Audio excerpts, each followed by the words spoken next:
Zambana, Joachim, Ovubu Lipopo, Toulouse, Odon Popo, le grand compositeur célèbre, Papi Bisikita, le meilleur conseiller de la diaspora congolaise.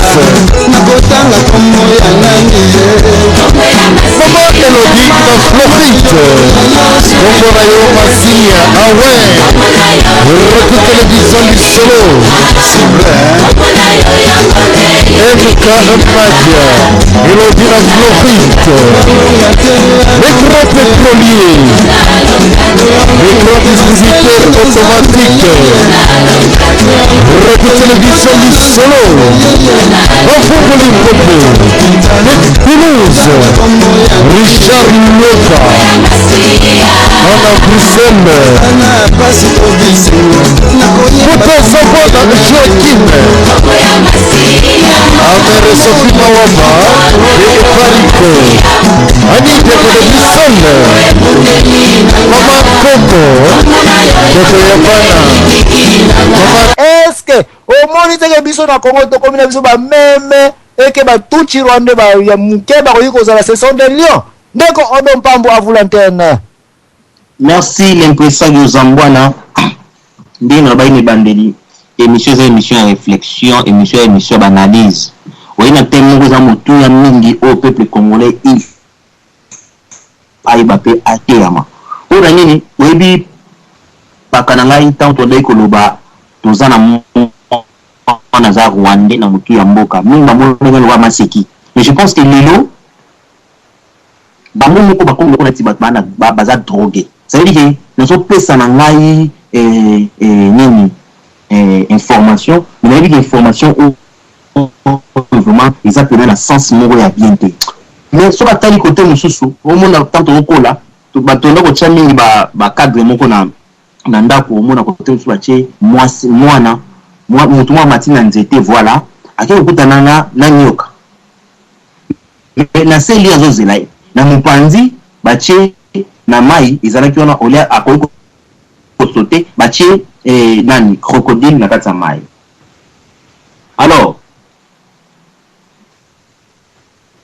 akosote wapi kote nini ya kokende olie bokanisaki na minso tokomi nyonso ezikomi déjà poisa alors to lâcher prise surtout tozwa mbano mais na plapa ya bakongolais tomeka ko aider peuple na biso po alongwa na mowumbu oyo te bango bazosala tête dure. Ça veut dire que histoire wana eli lokola histoire moko oyo ezalaki ya chanteuse moko boyebi kombo akendaki kobeta quelque part na Uganda azwi nzoto na gibo mwasi atiki yango bolumbu metanga atiki yango bolumbu tawa ani ba photo au moins na photo na nti mutu moko azali na se ya drogue na se ya quit ya drogue. Ça veut dire il y a tout ça makambo ba foxa qui est ezalaki vraiment donc ça veut dire que baza azako kamwa mais asinyango voilà le to vivre na Congo bakimbuta wana sont des drogués banwale somo tanga nwale cerveau za de ko beba na kati et na yebite soki za kindoki ou bien na yebite soki zani mais est-ce que question na ngape vie peuple congolais comment ko za la zo bati na ba niveau est-ce que pour nous changer makamba Congo zo senga kama minene bien masasi betama est-ce que population za maile qui a ko comprendre que makambo e komi na niveau oyo donc ça veut dire que mboka na biso ba Rwandais mba dirigeant alors comme ba na système o déjà bakanga ki bango et na kata système wana bazoyi ba ke soki bango basali makambo ba chef na bango na bango te liwe zozela bango mais balinga te bakokufa na bango kaka parce que total ba film bila ba drogue total film ba malfaiteur au monde que muninga kotika muninga vivre te yo betieli ça akufi te angaka ta mutema soki na power ou azana na makasi na nzoto ou ya koniko beteli ça arobimisa arme place yozo ke moko ta voiture a beti ça veut dire que ngana kotika o vivre te parce que ngai pe na vivre te phénomène ya moi siko to komina yango mais ngana osenga na peuple congolais mboka ni boka histoire na ngo na niveau au Congo ekomi na ba pas mon mingi na monsieur l'équipe soki to raté opportunité oyo je pense que to comme ba esclave ya libelati mokili kokufaka congolais aroba kotika ko respecter été mais le coup de toko kata va frontière zo mona ke olaxi passeport na biso bazo tala on dire mutu moko soki nini nzamba pesi mboka ya munini nzamba pesi mboka na ba richesse ezana ba minerais et na ba biloko to ndenge bazo envier mais qui bololé ezana biso to tsango tout sukona wa maya et to sukona na ba tête douche na kikoso ya mo ko ngosala ke to na ko koma basaka na biso gouvernement na biso ba comme ko se contredire ndenge olobi ko pesa avantage na mopaya na ko pesa avantage na mwana na yo moko ya ndako. Je pense que même mwana na yo pas pour la question yo pesi avantage na mopaya mais surtout mopaya na eleki mingi même biso oto boko na bana mususu ya ba ndeko pe na kata ndako mais c'est qui ya moko mona pe ba pesi moko na ba pesi mbongo na ndeko na moko ndeko na yo cousine moko be cousin mo ya moi mulai motuni papa obi mais pourquoi tu me fais ça ngana mwana na yebi sote ceux qui na pesi été za kwa injustice wana to ba mwa mba famille mais na libanda kutu mwana ozai ko tuna papa pour nyo sa nga bengana mwana na wana cousin na cousine nanga mais lelo oyo to tuna siko question wana biso ba soi-disant bango ba soi-disant peuple oyo ndenge obi mokonza ni censé ya ko protéger territoire pour protéger peuple on va dire qu'on va dans ta territoire et c'est pas tout dans la question de pas mon continent bango soi-disant et donc on nous a quoi révéler biso comme quand on repos la nuit vous allez sûr que il faut qu'on analyse la chose mon problème est à dire yangwana mbuta tant que biso ça y va marche moi na mboka a réclamer ba vérité ba ion ba bien si la char de combat makambutu mais pour les tuchi ba escorter bango sécuriser makambutu gaz et bétamité raison une toute chose pesa pas raison liwa ya massacre ou bien ya boy na boy et bon peuple congolais va ne violer banaka na est azwa kata osala marche est-ce que na province ya Kinshasa est-ce que bazwa kata ya kobima ya osala marche je pense que cligno seza na makambo ya na maboko na biso ba congolais yo na maboko na biso boli sans mon radio.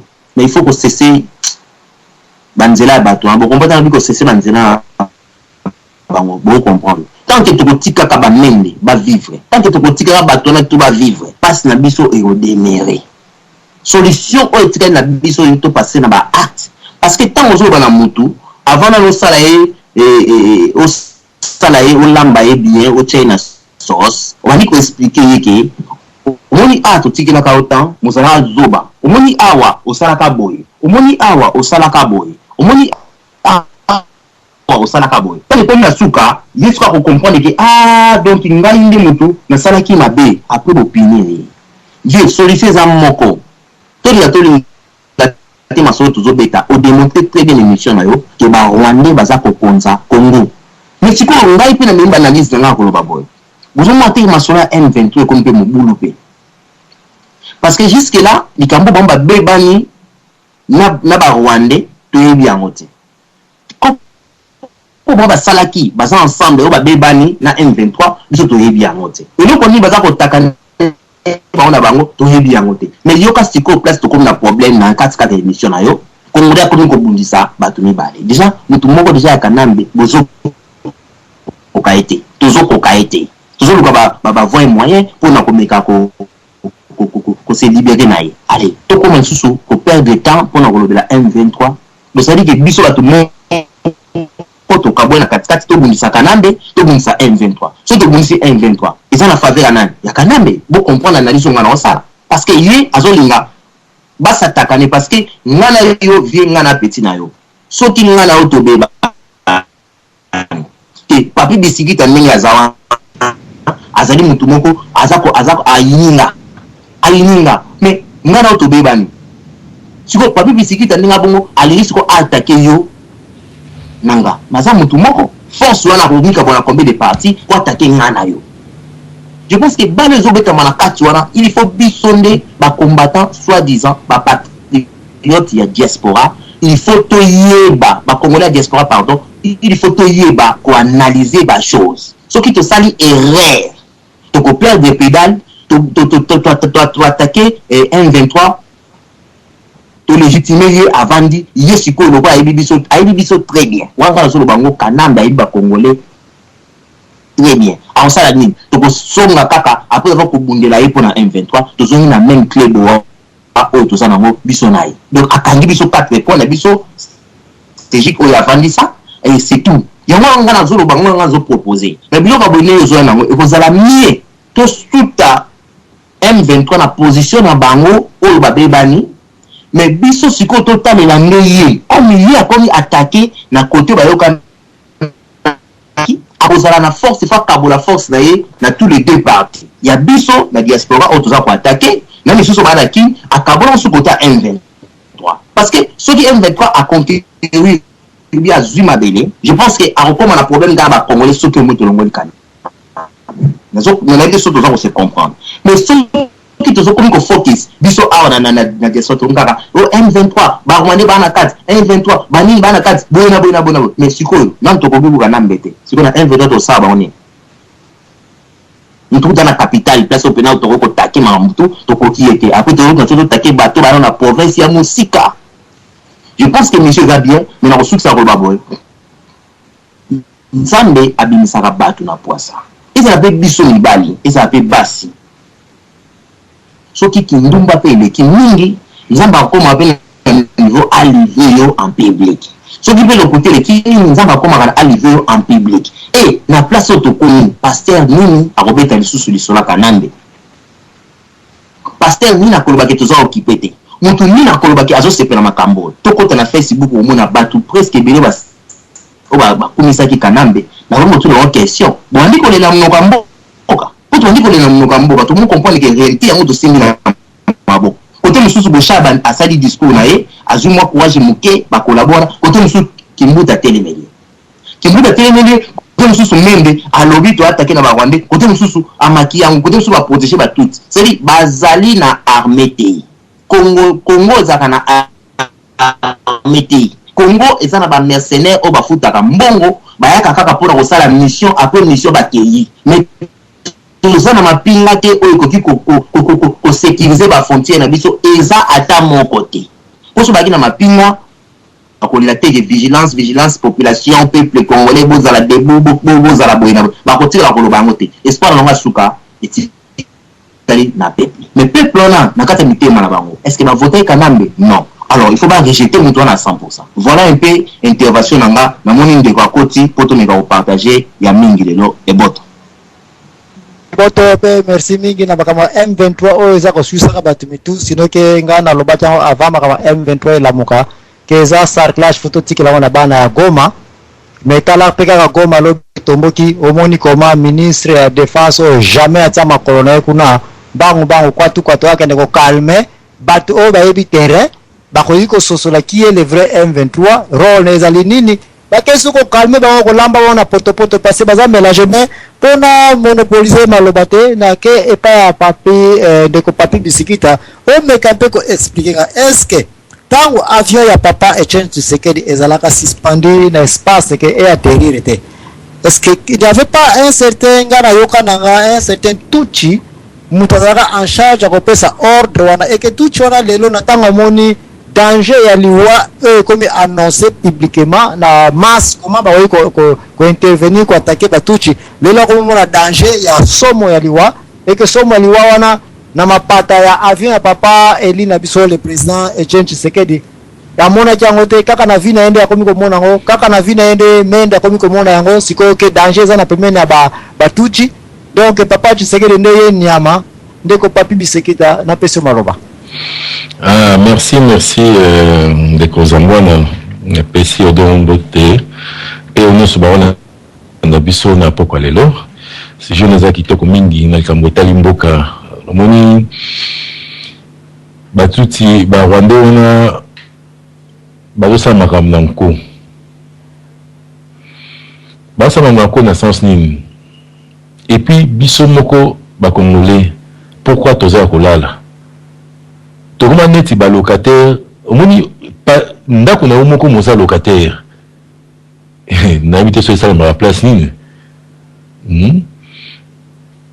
okomi étranger na mboka no moko donc oza susu congolais te okomi na nationalité moko boye susu ba habité allez yo comme étranger na propre mboka na yo et ça le marquera na Congo mais papa tient dans le baki tout le monde la peur aye pour le la batu peur mais bateau vous a toujours na katia peur vous a toujours na katia bobanga mais côté on a la confiance na peuple na biso au bazar sur place na sens nini parce que moni ba danger oyo ba Rwanda ba komi koyoka na katia Congo et rappeler bango na 98 déjà ndenge tozo ba we moko na parmi na bango ba komi ko comme ça ba famille hein malembe pour ba que d'ici là et ko beba wana siko yo ata aux minutes qui belé mais peuple ceux qui aza basé belé c'est difficile hein quand yo beta masasi soda ya Congolais ata yo zo beta ya na ndeko aller et comme ce contre Rwandais. Il faut tout comme on a possibilité de connaissance militaire bas nenge et salami na Mali. Au moins les soucis à Mali et ça fait que étranger à côté de Nambo mais batel ba rebelle bazar repousse il faut ba repousser sur ba il faut siko ba sali ba armer peuple pour peuple là ko bunda. Mais pourquoi autant na monsieur Isaac Salamate? Il y a un Isaac Olaxa que bangonde baza na sima yeloko wana ba montaki yeloko na bango mais tozo mona plan la mona musique ezanine deux exemples il y a Israël na Palestine nga salaka ceux qui va toucher peuple israélien Israël faut asalini a attaquer Palestine il y a moi siko j'ai au balingba sala que ba exciter peuple congolais ba agresser ba rwandais oyo baza résident na Congo. Après, si le Rwanda a profité des vents, non, on a qu'à protéger les ressortissants au bazar sur place. Tout le monde a un mini, ceux qui ont un problème dans l'Afrique, au monde européen, des militaires pour protéger les ressortissants européens, pour les macans. Mais non. Et il y a un aussi Rwanda a la tactique, mais photos là, sur les talibans, n'est pas à l'époque, en 97, c'était la même chose. Autre que pour protéger Banan Nabiso. Mais c'est que c'est bizarre. Au Rwanda, il faut, naturellement, qu'on va te Hutu Congolais, car Tutsi Congolais. Oh, les Tutsi Congolais, les Tutsi, on les va les Rwandais, les Rwandophones, car les Tutsi Congolais. Mais où sont les Hutus? Donc, pour tout le monde, il y a quelque chose, et ça, c'est vraiment caché. N'habitez ce bobino si les Hutus congolais baza agressé les Tutsi congolais car les Tutsi congolais mais la Congo tous en va tout cité tous la kana va tout cité il y a des Rwandais baza résidents dans Congo bien sûr mais ethnie il y a Tutsi baza té donc peuple congolais tout la moka parce que trop c'est trop et comment même qu'on ça la Sony sur vos placements africains ah aux Congolais ah bino penambo kadimi boue penza ba ça la bino boue ba félicitations vraiment na ba am ya ba ndikonoso ba ke ba Armand Tungulu ba Cédric Obami Tumbi ba ke penza ba sentir trop c'est trop ba sali ba geste mais oh biso totikali tout ça pour ça il y a ba Cédric ba Armand Tungulu ba bima ebelé cette fois-ci. Donc, ligament, ok, n'est pas mes athées. Tant que moni, député Moko Boyapé perdre aussi Mimbeli au Tchembeli, allez, mon père Mouchembeli, bon, il y a un Koufi, n'appelle un Koufi. Et bien, il y a 1+1. Parce qu'il faut que nous un système à Wana. Même si nous avons tout ça, oui, c'est vrai, oui, tout ça, dans le cas, tout ça, ça, mais la famille n'a pas besoin d'un tant qu'on a le baka. N'importe quoi, le barake, oui, or aussi, Rwandais, a un grand problème, mais comment ça? Et Baki Bonya, Bablo, quoi.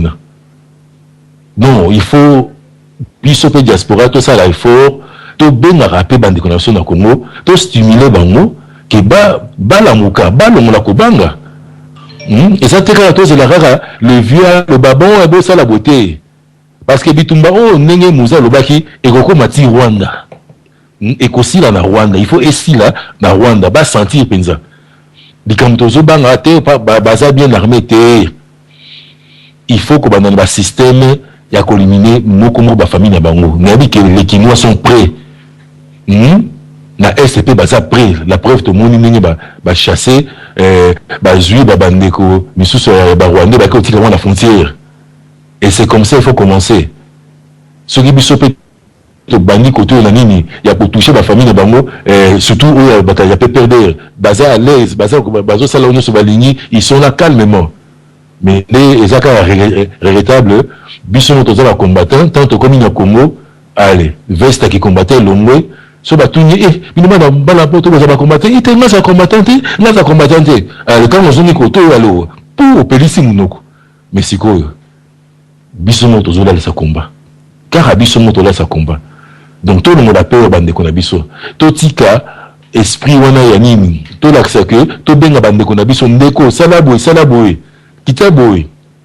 c'est ça parce que le président nous a donné déjà feu vert action tout ça la action mais biso to zaka ya kolala to y aura exemple moké mongo et bimiawa to tika mo te ba vidéo que ce bambongo na diaspora o bole mongo la rien du monde baza ko zela kano Chichi le président Chichi a le bar arrêté mongo la boliate non mais biso diaspora to za wapi biso to zaneti ba radio ya bande ko na biso kuna biso meto za communication na bango ya ko informer bango ya ko stimuler bango mais to ça la ranini est-ce que to benga bande ko sur 6 sur 8 millions to za libanda est-ce que to benga bande ko na biso mbongo na bosi mangote do to zo la kaka mutu moko kaka papa tena lo ba oui ale kaliboso bon boya mbongo la te wana mutu nyosa ko minini asa pesi biso flambeau to ba comment aussi ba flambeau wana to ba comment ya osala combat na biso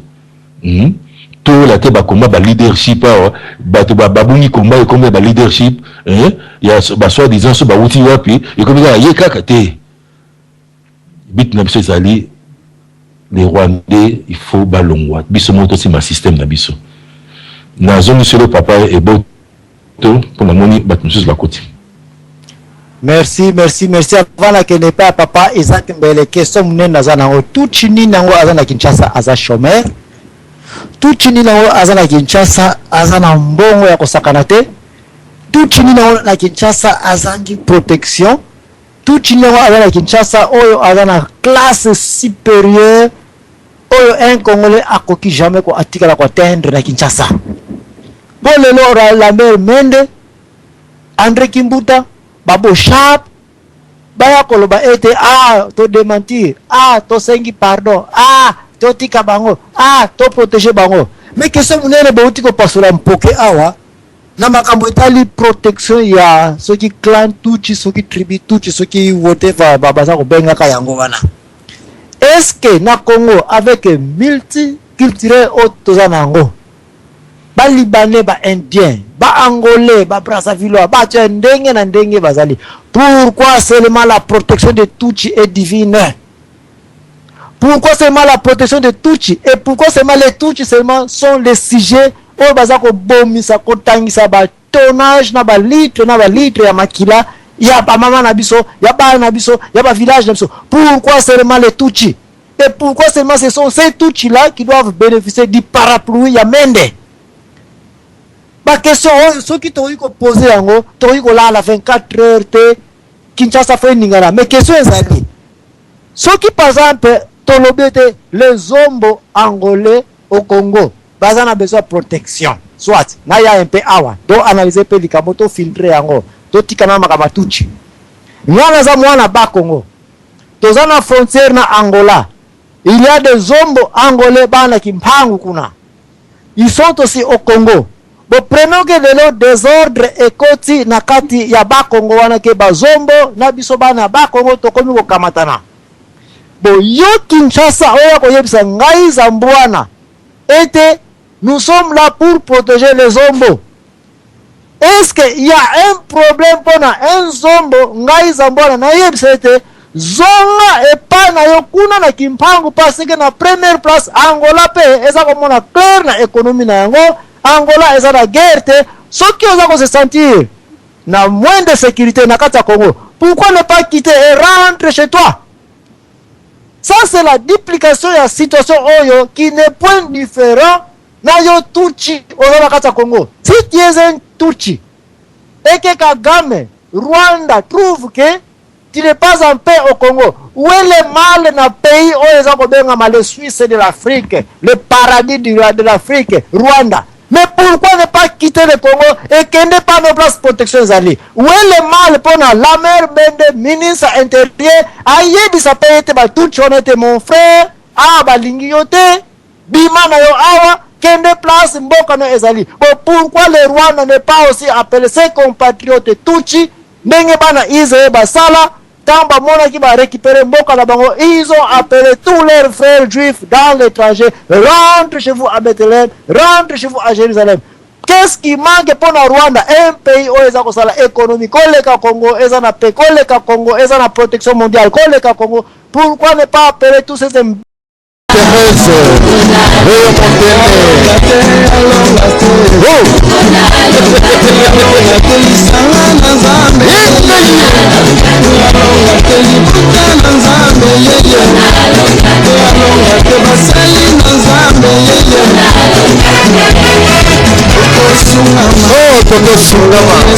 toujours na kolo Yesu soki na ye te nani mosusu. Alleluya, ekosungama na kolo Yesu soki na ye te nani mosusu.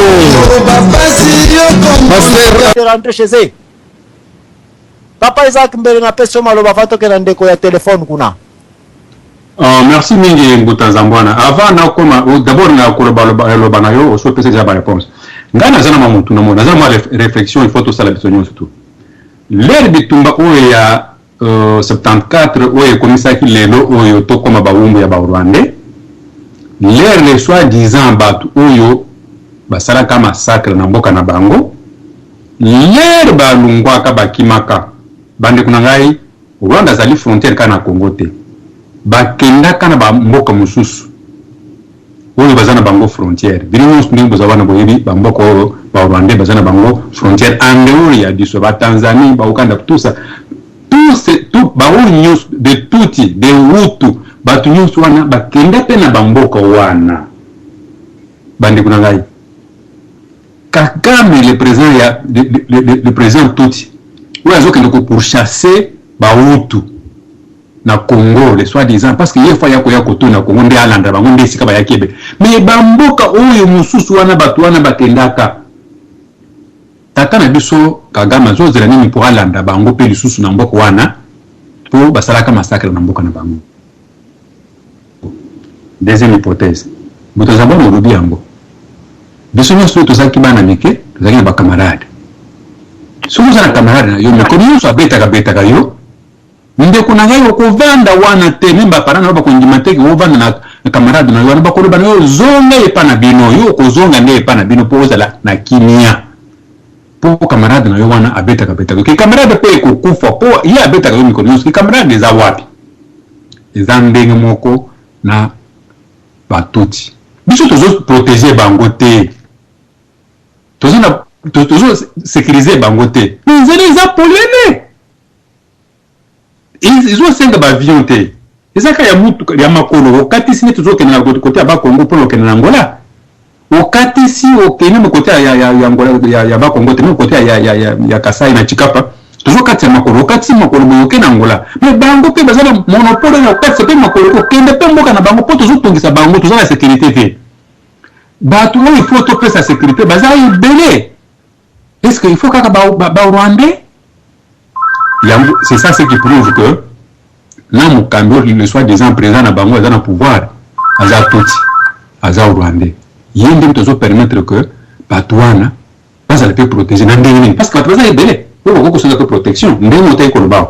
Tout ça n'a pas du coup, belé, protection, il y a Rwandais, spécial pour protéger bango. Les alliés, l'hypothèse, c'est oui, à mon tour, qu'il faut le gouvernement des nationalistes et les Arabokonzi pour coller makamouillons souvent.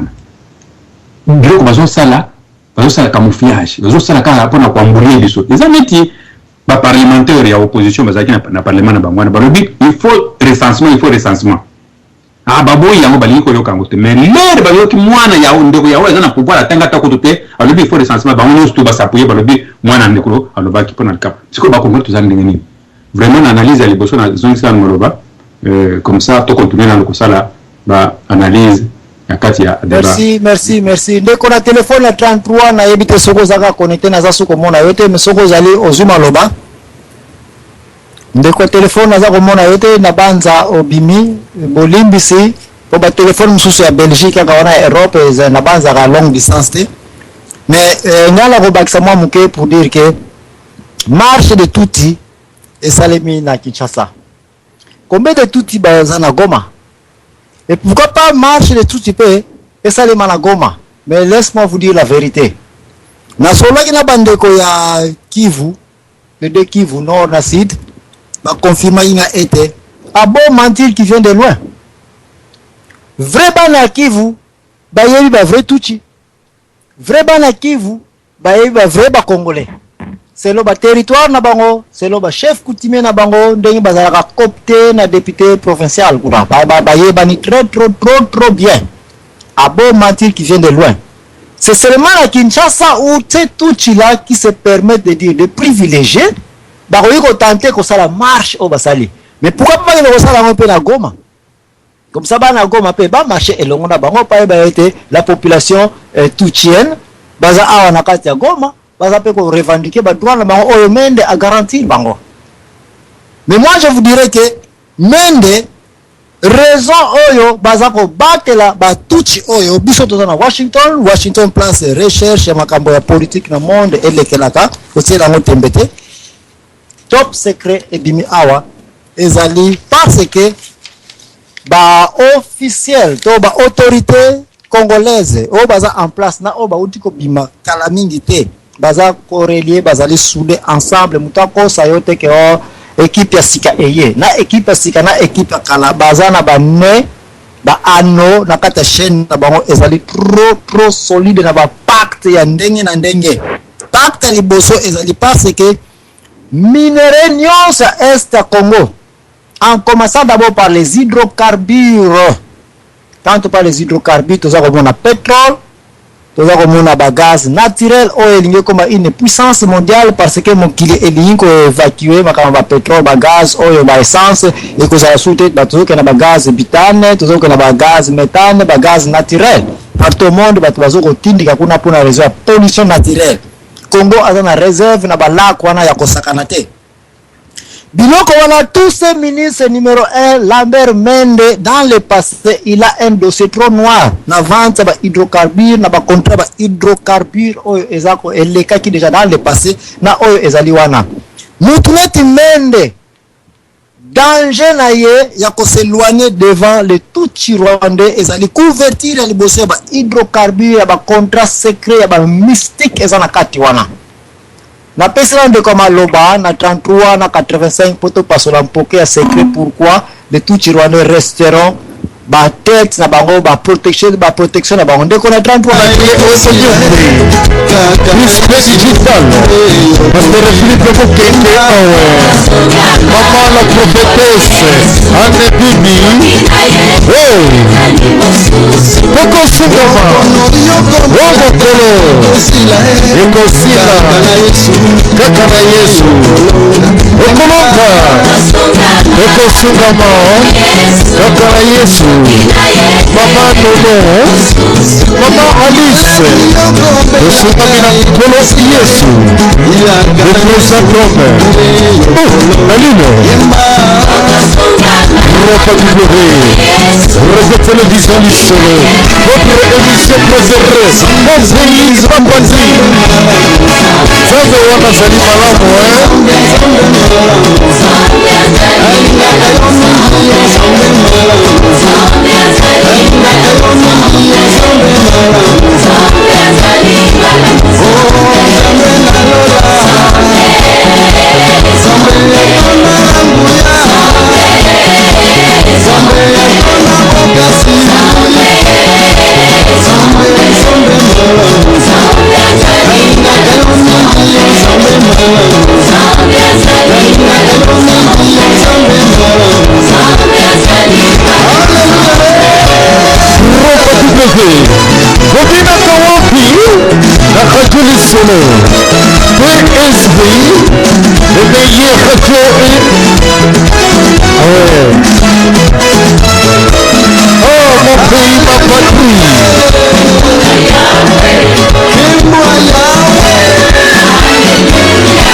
www.rtv.solo